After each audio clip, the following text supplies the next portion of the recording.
Nasreddin, c'est un personnage parfois fou et parfois sage selon les situations. Vous allez en juger.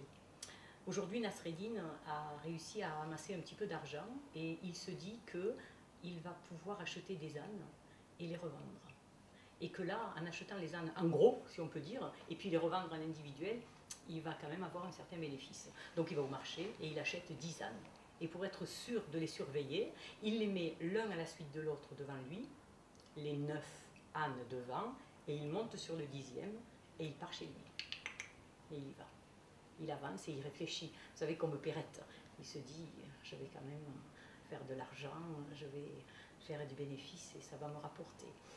Et au bout d'un moment, il s'arrête, parce qu'il se dit, mais je traverse un pays de voleurs. On m'a peut-être volé un âne et je ne m'en suis pas aperçu. Et là, il compte. 1, 2, 3, 4, 5, 6, 7, 8, 9. On m'a volé un âne. Il descend du 10e âne, il se met à crier partout. Au voleur, si je t'attrape, je t'étripe, je t'étrangle, etc. Rends-moi mon âne. Il court partout. Et quand il revient, les ânes sont restés alignés. Il les compte. 1, 2, 3, 4, 5, 6, 7, 8, 9, 10. Je lui ai fait peur. Je lui ai fait peur. Il remonte sur l'âne et il repart. Il avance. Et tout en réfléchissant, il se dit, je vais gagner de l'argent. Mais tout à l'heure, on m'a volé un âne et je ne m'en suis pas aperçu. Peut-être que là aussi, il m'est arrivé la même chose. Alors il se met à recompter. 1, 2, 3, 4, 5, 6, 7, 8, 9. On m'a revolé un âne. Il redescend et il se met à crier partout les mêmes choses. Et quand il revient, il recompte ses ânes. 1, 2, 3, 4, 5, 6, 7, 8, 9, 10. Je lui ai fait peur. Il remonte sur l'âne et il repart. Et ça peut durer. Et là, on va s'arrêter. Il arrive chez lui. Il arrive chez lui et il rencontre sa femme. Et sa femme est très importante dans les histoires. Et il lui dit, chérie, tu sais pas ce qui m'est arrivé. J'ai acheté 10 ânes et il lui raconte l'histoire. Et sa femme est navrée. Elle le regarde et elle lui dit, tu sais, Nasreddin, moi, c'est pas 9 ânes que je compte. C'est pas 10. C'est 11.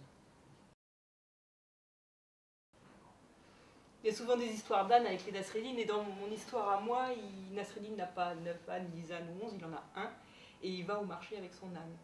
Alors il attache l'âne à l'entrée du marché, il va faire ses courses, et quand il revient, l'âne a bel et bien disparu. Cette fois, on lui a bel et bien volé. Alors Nasreddin retourne vers le milieu du marché, il monte sur un petit muret, et il se met à crier « Que celui qui a volé mon âne me le rende immédiatement, sinon je ferai ce que mon père a fait quand on lui a volé son âne !» Les gens s'arrêtent une seconde, le regardent et puis reprennent leur activité. Alors Nasreddin encore plus fort. « Que celui qui a volé mon âne me le rende immédiatement, sinon je ferai ce que mon père a fait quand on lui a volé son âne !» Et là-bas derrière le mur, il y a 2 voleurs avec l'âne de Nasreddin. 2 voleurs qui s'interrogent, tu sais toi ce que son père, non ? Et ils entendent à nouveau « Que celui qui a volé mon âne me le rende immédiatement, sinon je ferai ce que mon père a fait quand on lui a volé son âne !» Et là, les 2 voleurs prennent peur. Ils prennent l'âne, ils vont voir Nasreddin, ils lui disent « Tiens, Nasreddin, voilà ton âne, on ne te l'avait pas volé, on te l'avait caché, c'était une blague, tu peux le reprendre. » « Merci, dit Nasreddin. » Il prend l'âne et s'en va. Alors les 2 voleurs le rattrapent et lui disent « Attends, Nasreddin, avant de partir, est-ce que tu peux nous dire ce que ton père a fait quand on lui a volé son âne ?» « C'est pas compliqué, il en a acheté un autre. »